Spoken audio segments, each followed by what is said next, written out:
Tiana stared at the phone in her trembling hand, then up at the man standing by the restaurant's rain-streaked window. Her brain was doing that thing it does when it receives information it doesn't quite have a category for yet. Because this man, this sharp, dangerously polished Korean man in a charcoal suit, was currently holding her manager by the throat with one hand, while the other adjusted his tie, as if he were merely checking the weather. Behind her, the regular customers who usually joined in on the mockery went deathly silent.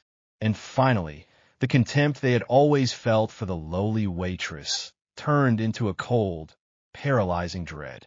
If this story already has you hooked, then smash that subscribe button and hit the notification bell, because we bring you powerful stories of justice like this. And besties, don't forget you can get the full details and early access by clicking the link in the description to join our VIP list. Tell us in the comments what city you're watching from. Now, let's take you back to the beginning, to the noise and the grind that defined Tiana's life before he arrived. Besties, let's get back to the story. The Golden Griddle sat on a corner of 5th Street that people only frequented when they were too tired to care about what they were eating. It was a 24-hour diner, cracked vinyl booze, lukewarm coffee, and a floor that was mopped just enough to pass a health inspection. It did exactly what it was legally obligated to do, to stay open and stop precisely there, like a landlord who fixes a leak with duct tape and expects a standing ovation. Tiana had no memory of a time when her back didn't ache. She only knew the shape that constant service makes in a person, the slight stoop of the shoulders, the eyes that learn to look at shoes instead of faces. And the thing about the griddle was that it should have softened that shape, because the kitchen staff and the other servers were all drowning in the same sea of debt and exhaustion. You would think that kind of shared struggle would make people gentle with each other. You would think it would build a sanctuary. We are all struggling here, so let's be kind. It didn't work that way. Not for Tiana, because Tiana was quiet, and at the griddle, silence was seen as an invitation for cruelty. The other staff had their cliques, their shared smoke breaks, and the small mercies that form when people decide to survive together. But Tiana was always on the outside, a separate sentence in a book no one cared to read. The Golden Griddle didn't just smell like burnt coffee and old grease. It smelled like tired dreams. For Tiana Hayes, the clock on the wall was a slow-moving enemy. Every tick felt like a heavy weight pressing down on her shoulders. She moved between the cramped tables with a practiced grace, balancing heavy trays that made her wrists ache. She walked out into the dining room, where the air was thick with the sound of loud voices and scraping chairs. At table 4, a group of businessmen didn't even stop their conversation when she arrived. She set their food down quietly, her movements careful and quick. One of them accidentally knocked over a spoon. He didn't pick it up. He just stared at Tiana until she knelt to grab it for him. He didn't say thank you. To him, she was just a part of the service, like the electricity or the running water. The burden she carried wasn't something you could see, but it was there. It was the way her heart beat a little faster when a customer raised their voice. It was the way she had to swallow her pride when someone made a mean comment about her hair or the color of her skin. She kept it all locked inside, hidden behind a mask of politeness. She had to stay calm. She had to keep this job. Without it, the small room she called home would disappear, and she would have nowhere to go. By the time the lunch rush ended, Tiana's legs felt like lead. She leaned against the back counter for a brief second, closing her eyes to shut out the flickering neon lights. She was exhausted, not just in her body, but in her soul. She wondered if anyone would ever really see her, not as a waitress, not as a servant, but as Tiana. She didn't know that across the street, in a dark car with tinted windows, someone was already watching. Someone was noticing the way she held her head high, even when the world tried to push it down. But for now, Tiana just picked up a damp cloth and started to wipe down the counter, preparing for the next person who would treat her like a ghost. The front door of the Golden Griddle creaked open, letting in a blast of cold air that smelled like rain and city exhaust. Tiana didn't have to look up to know who it was. The heavy, uneven thud of work boots on the linoleum floor told her everything she needed to know. It was him again. He was an older man with messy, graying hair and a face that looked like it was permanently stuck in a scowl. He wore a tan shirt that had seen better days, and he always chose the booth right in the center of Tiana's section. He didn't just come for the food. He came for the power. Every time he sat down, the air in the restaurant seemed to get thinner. Tiana felt a familiar knot tighten in her stomach. She grabbed a menu and a glass of water, her hand shaking just enough for the ice to clink against the glass. She forced her face into that blank, polite mask she had practiced so many times. "Good morning," she said, her voice barely a whisper. "Are you ready to order?" The man didn't look at the menu. Instead, he looked at Tiana with narrow, mean eyes. He leaned back in a booth, taking up as much space as possible. "You're late with the water," he grunted. His voice was loud, intentionally drawing the attention of the other customers. Tiana didn't point out that he had only been sitting down for 10 seconds. She knew that logic didn't work with men like him. "I'm sorry, sir," she replied, keeping her eyes on her notepad. "You're always sorry, aren't you?" he sneered. He reached out and tapped the table sharply with a dirty fingernail. "I want the beef stew. And make sure it's hot this time. Last time, it was like eating slop from a bucket." As Tiana turned to go to the kitchen, she felt his gaze like a physical weight on her back. He wasn't just a grumpy customer. He was a predator who had found a target he thought wouldn't fight back. Over the last week, his behavior had been getting worse. First, it was small complaints about the salt. Then, it was comments about how she was too slow or how she didn't smile enough. Now, he was starting to move into her personal space. When she brought the stew out, he purposely moved his arm so she had to reach over him. As she set the bowl down, he didn't pull away. Instead, he leaned closer, his breath smelling of stale tobacco. "You should be more grateful I come here," he muttered, loud enough for the table next to them to hear. "Someone like you is lucky to even have a job in this neighborhood."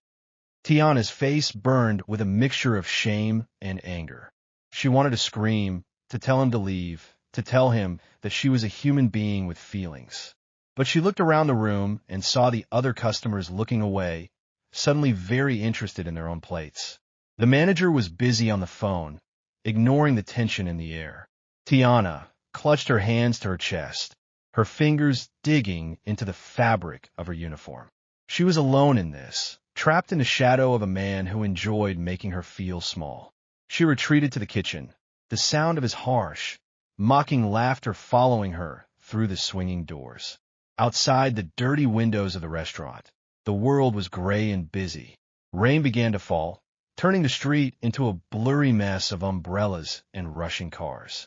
But tucked away at the curb sat a long, black car with windows so dark that no one could see inside.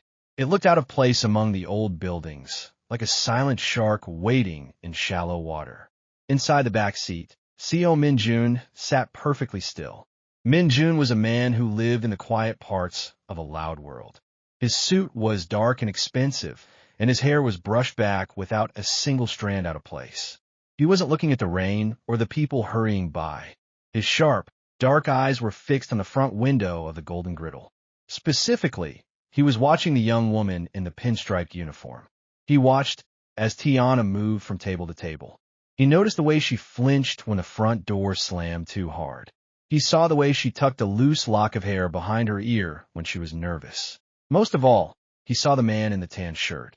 Min-Joon's jaw tightened as he watched the bully lean into Tiana's space. He saw her hands shake as she held her notepad, and he felt a cold, familiar anger rising in his chest. In his world, Min-Joon dealt with dangerous men and high stakes. He was used to being the most powerful person in any room. To him, seeing someone as hardworking as Tiana being treated like garbage was a mistake that needed to be fixed. He had been sitting in this spot for 3 days now. He didn't just want to help her. He wanted to understand her. He saw a strength in her eyes that she didn't even seem to know she had. His phone buzzed on the leather seat beside him. He didn't look at it. He just kept watching as Tiana disappeared into the kitchen, her head bowed low. He knew that the world was full of people who took what they wanted and hurt whoever was in their way. He was one of those people, but he chose his targets carefully. And right now, the man in the tan shirt was at the top of his list. Min-Joon finally picked up the phone. His face stayed calm, like a mask of cold stone, but his eyes were burning. He didn't need to yell or make a scene. He just needed to wait for the right moment. He watched Tiana come back out to wipe a table, her face tired and sad. He reached out and touched the glass of the car window, as if he could shield her from the cruelty inside. Soon, he whispered to the empty car. He wasn't just a stranger watching a girl in a diner anymore. He was a protector who had found something worth guarding. As the black car slowly pulled away from the curb, Min-Joon knew he would be back. The next time he arrived, he wouldn't be watching from a distance. He would be the one walking through the door, and the world would finally have to answer to him. The air in the golden griddle felt thick and heavy, like a storm was about to break. Tiana's heart hammered against her ribs as she walked toward table 6. In her hands, she carried a wide ceramic bowl filled with steaming beef stew. The heat from the bowl seeped through her thin gloves, stinging her palms, but she didn't dare slow down. The man in the tan shirt was already staring at her, his face twisted into a mask of pure anger. "About time," he barked, his voice cutting through the quiet chatter of the other customers. Tiana didn't say a word. She leaned over the table, her movements careful and slow, trying to set the bowl down without spilling a single drop. But as she reached forward, the man didn't move his arm out of the way. Instead, he lunged toward her, his heavy hand slamming onto the table with a loud thud that made the silverware jump. "I said I wanted it hot, not boiling," he screamed. Before Tiana could react, he reached out and shoved the tray in her hands.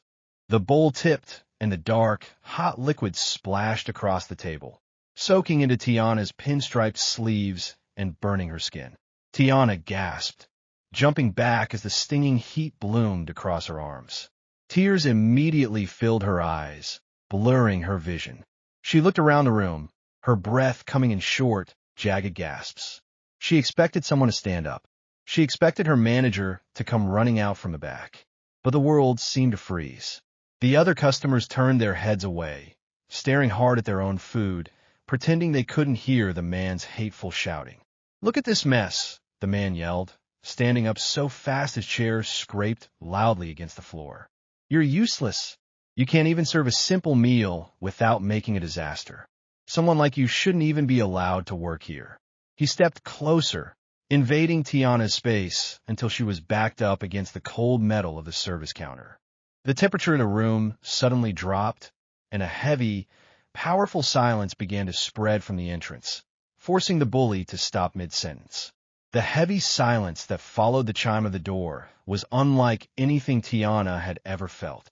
It wasn't the quiet of a room falling asleep. It was the quiet of a room holding its breath. The man in the tan shirt, who had been screaming just a second ago, slowly closed his mouth. He turned his head toward the entrance, his face shifting from anger to a strange, sudden fear. Tiana blinked away her tears, her hands still pressed against her chest, and looked toward the door. Seo Min-Joon stepped inside. He didn't run, and he didn't shout. He walked with a slow, steady pace that made the floorboards seem to settle under his weight. His dark suit was perfect without a single wrinkle, and his eyes were like two pieces of polished coal. He didn't look at the messy tables or the other customers who were now staring in awe. He walked straight toward the center of the chaos, his gaze locked onto Tiana. As he got closer, the air around Tiana seemed to change. The heat from the spilled stew didn't feel as stinging, and the walls of the restaurant didn't feel like they were closing in anymore. It was as if Min-Joon had brought a bubble of safety with him. He stopped just a few feet away, standing between Tiana and the bully. He was taller than the man in the tan shirt, but it wasn't just his height that made him look big. It was the power that seemed to radiate from him, a quiet, dangerous strength that said he was in total control. The bully tried to puff out his chest, but his voice shook when he spoke. "Hey, this doesn't concern you, pal. This girl is useless and—" Min-Joon didn't let him finish. He didn't raise his hand, but he tilted his head just a fraction, his eyes narrowing. The look was so cold that the bully actually took a step backward, nearly tripping over a chair. Min-Joon still hadn't said a word to the man, but the message was clear. The time for shouting was over. The predator in the tan shirt had suddenly become the prey. Min-Joon finally turned his back on the man, completely dismissing him as if he were nothing more than a buzzing fly. He looked at Tiana. His expression softened, just enough for her to see it. He reached into his pocket and pulled out a clean, white silk handkerchief. Without asking, he gently took her hand. His touch was firm, but incredibly kind. He began to wipe the dark stew from her arm, his movements slow and careful. Tiana stood frozen, her heart finally slowing down. For years, she had been the one cleaning up everyone else's messes. Now, for the first time in her life, someone was cleaning up for her. She looked up into Min-Joon's face, searching for a sign of a joke or a trick, but she found only a deep, unwavering seriousness. "I told you," he said, his voice a low, smooth rumble that filled the silent room. "I was on my way." Tiana didn't know who this man was or why he had come for her, but as she stood in the middle of the golden griddle, she realized the nightmare was over. The power in the room had shifted, and for the first time, she wasn't the one who was afraid. The world outside the tinted windows of the black sedan was a blur of neon lights and rain-slicked streets. Inside, the silence was heavy, broken only by the soft hum of the engine. Tiana kept her hands locked in her lap, her fingers trembling. She didn't dare look at Min-Joon.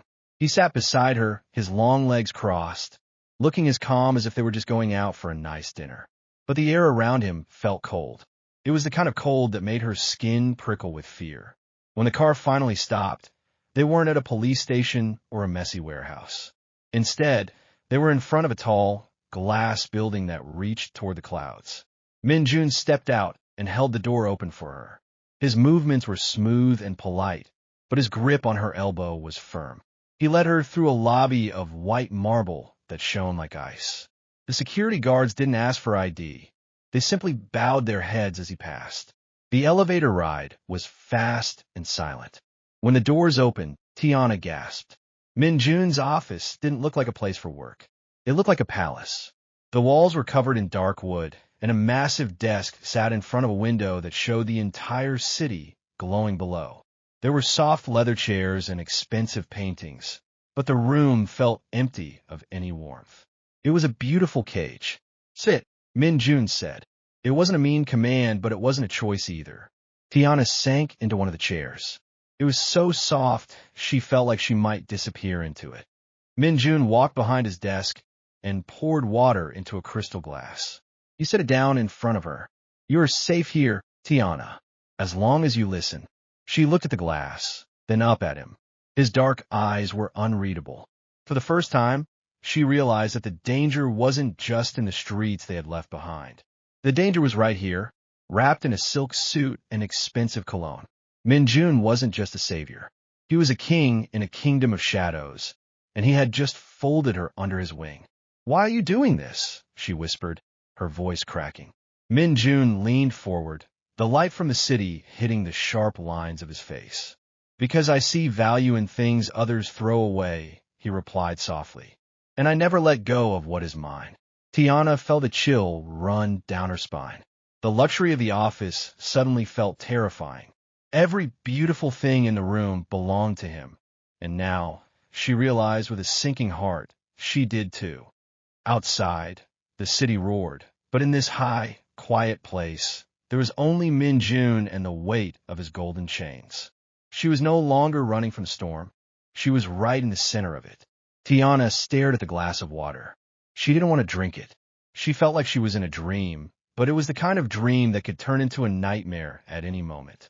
Min-Joon walked over to the window and looked out at the lights. He looked so powerful standing there, like he owned every street and every person below. "I don't understand," Tiana said. Her voice was louder this time, though her heart was still thumping against her ribs. "You are a busy man. You have all of this. Why would you care about what happens to someone like me?" Min-Joon turned around. He didn't look angry. Instead, he looked almost sad for a split second before his face became like stone again. He walked slowly toward her and sat on the edge of his large desk. "The world is a messy place, Tiana," he said. His voice was deep and steady. "Most people think I only care about money or power. They aren't entirely wrong, but I have a code. In my world, if you see something rare and honest, you protect it. You don't let the dirt of the streets ruin it." Tiana shook her head. "I'm just a girl. I'm not rare. You remind me of someone, Min-Joon said quietly.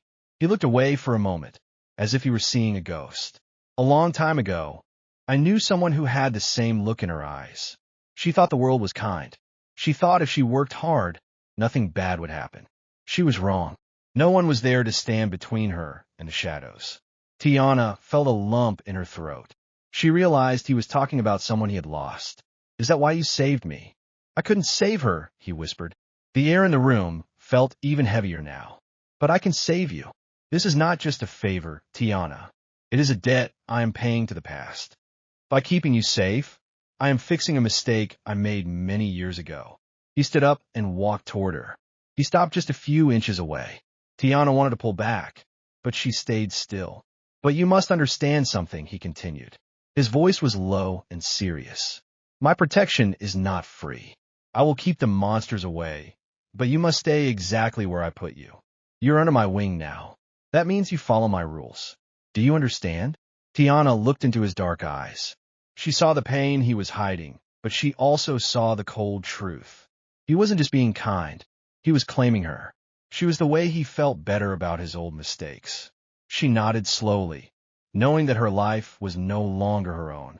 She had traded the scary streets for a beautiful room, but the price was her freedom. She was safe, but she was trapped. Min-Joon did not leave his office to handle the business. He didn't even have to raise his voice. He sat behind his desk, clicking a silver pen, while a man in a gray suit stood in front of him. Tiana sat in the corner, watching them. She felt like a small bird watching two hawks plan a hunt. Min-Joon spoke in a low, calm tone, but the things he said made Tiana's blood run cold. He gave names and addresses, the names of the people who had bullied her, the landlord who had tried to throw her out, and the men who had chased her through the rain. Make sure they understand, Min-Joon said, his eyes never leaving the city view. They touch something that belongs to me. That is a mistake they cannot make twice. The man in the gray suit nodded once and left the room. Tiana felt a shiver. She had wanted these people to leave her alone, but she hadn't realized that Min-Joon's version of leaving her alone was so heavy. Over the next few hours, the phone on the desk buzzed several times. Min-Joon would listen, hum a short answer, and hang up. By sunset, the work was done. Min-Joon turned his chair toward Tiana. The landlord has decided to forgive your debt, he said. There was a tiny, scary smile on his face. In fact, he was so sorry for his rudeness that he moved all your things into storage for you. You won't be going back there. And the men from the street? They won't be walking for a very long time. They have left the city. Tiana gripped the edges of her seat. You hurt them, she whispered. I protected you, Min-Joon corrected her. He stood up and walked toward her, his footsteps silent on the thick carpet. In my world, peace is bought with force. You wanted the nightmare to end, Tiana. I ended it. I swept the path clean, so you can walk without looking over your shoulder. He reached out and tucked a loose strand of hair behind her ear. His hand was warm, but his touch felt like an iron weight. Tiana realized that the people who had hurt her were gone, but they had been replaced by something much bigger and much more dangerous. Min-Joon had destroyed her enemies like they were nothing more than dust on his shoes. She looked around the beautiful, quiet office. It was so still it felt like a tomb. She was safe now. No one would ever dare to touch her or yell at her again. But as she looked at Min-Joon's calm, handsome face, she knew the truth. The clean sweep hadn't just removed the bad people from her life. It had removed her life entirely. She was now a part of his world, a world where problems were solved with shadows and silence. The debt of protection was being paid in full, and the cost was the girl she used to be. The black car moved slowly down the narrow, cracked streets of Tiana's old neighborhood. It looked like a shiny beetle crawling through the dirt. Tiana sat in the back, her face pressed against the cool glass. Everything looked the same, yet everything felt different. The trash cans were still tipped over, and the old men still sat on their porches. But as the car passed, the world seemed to stop moving. When the driver opened the door, Tiana stepped out onto the sidewalk. She wasn't wearing her old, torn jacket anymore. Instead, she wore a coat that cost more than her rent for a whole year. Her shoes didn't click on the pavement. They thudded softly, sounding expensive and heavy. People she had known for years turned to look. Mrs. Gable, who used to yell at Tiana for being loud, dropped her grocery bag. The boys on the corner, who used to whistle and make fun of her, looked at the ground. They saw the car, they saw the suit the driver wore, and they saw the way Tiana held her head high. She walked toward the small shop where she used to buy bread. The shopkeeper, a man named Mr. Henderson, usually ignored her or grumbled when she didn't have enough change. Today his eyes went wide. He wiped his hands on his apron and stood up straight. "Tiana," he asked, his voice shaking a little. "Hello, Mr. Henderson," she said softly. Her voice sounded strange to her own ears, calmer and colder. She didn't have to say anything about Min-Joon. Everyone already knew. In this neighborhood, news traveled faster than the wind. They knew she was with the man who lived in the glass tower. They knew that the people who had bothered her were gone. They weren't looking at her like she was a neighbor anymore. They were looking at her like she was a ghost or a queen. It was a kind of respect, but it felt a lot like fear. Tiana looked at her old apartment building. It looked small and gray. She realized she couldn't go back in there. Not because she wasn't allowed, but because she didn't fit anymore. She was a marked woman now. Min-Joon's shadow was so big that it covered every inch of her life. As she climbed back into the car, she saw a young girl watching her from a window. The girl looked scared and tired, just like Tiana had been only a few days ago. Tiana wanted to reach out and help her, but she stopped herself. She realized that she couldn't help anyone without Min-Joon's permission. This was her new life. She had traded her struggle for safety, and her old home was now a foreign country. The car pulled away, leaving the dust and the staring eyes behind, heading back to the quiet, terrifying luxury of the tower.